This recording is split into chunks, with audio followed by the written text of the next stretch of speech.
It was supposed to be an ordinary evening of celebration at my spouse's office. She had mentioned her new supervisor was throwing an extravagant birthday party, one she felt compelled to attend. I saw no issue with it, so I bid her farewell with kind words and settled into our home for the night.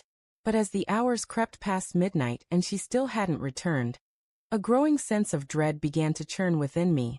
I called her phone vital source. Phone repeatedly, each unanswered ring intensifying the tightness in my chest. By 3 a.m., I was pacing the floor, caught between gnawing worry and a simmering frustration.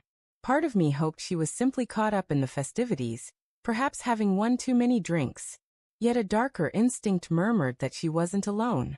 When the first light of dawn filtered through the curtains and the door finally swung open, she stumbled in, her hair tangled, her dress wrinkled, her eyes avoiding mine. Guilt seemed to pour off her, accompanied by the faint trace of a cologne that didn't belong to me. "You're still awake," she muttered, trying to slip past me.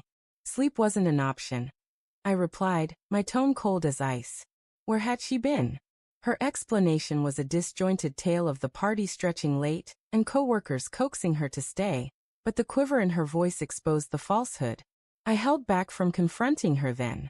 Instead, I let her retreat to bed, pretending to accept her story while my heart roared with the truth.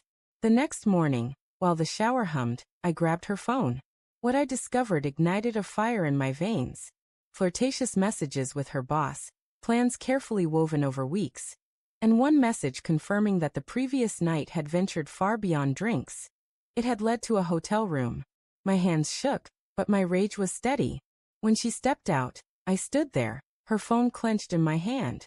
She froze, her lips trembling as I demanded, "How long has this been happening?" Tears poured as she begged, claiming it was a mistake. But mistakes don't unfold over weeks.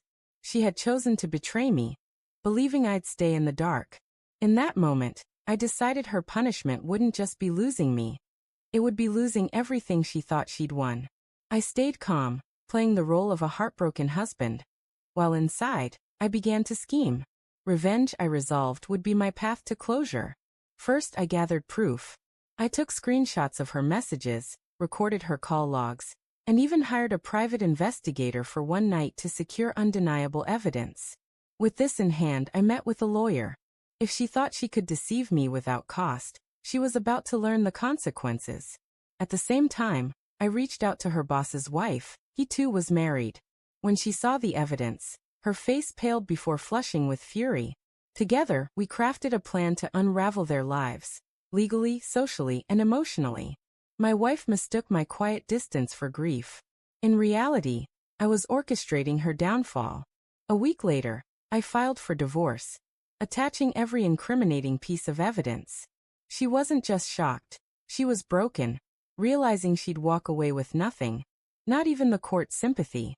The true strike came when her boss's wife exposed him during his company's board meeting.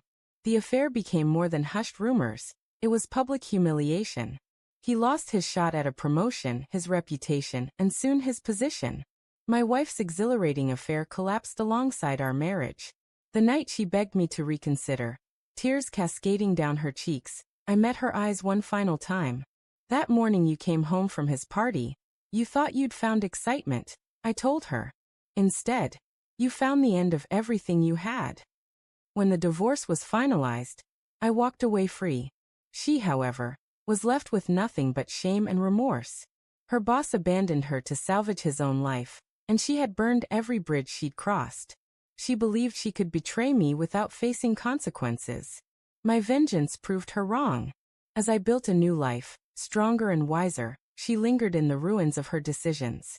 That birthday party wasn't just her boss's milestone. It marked the destruction of her deceit, and the moment my retribution erased her arrogant certainty for good.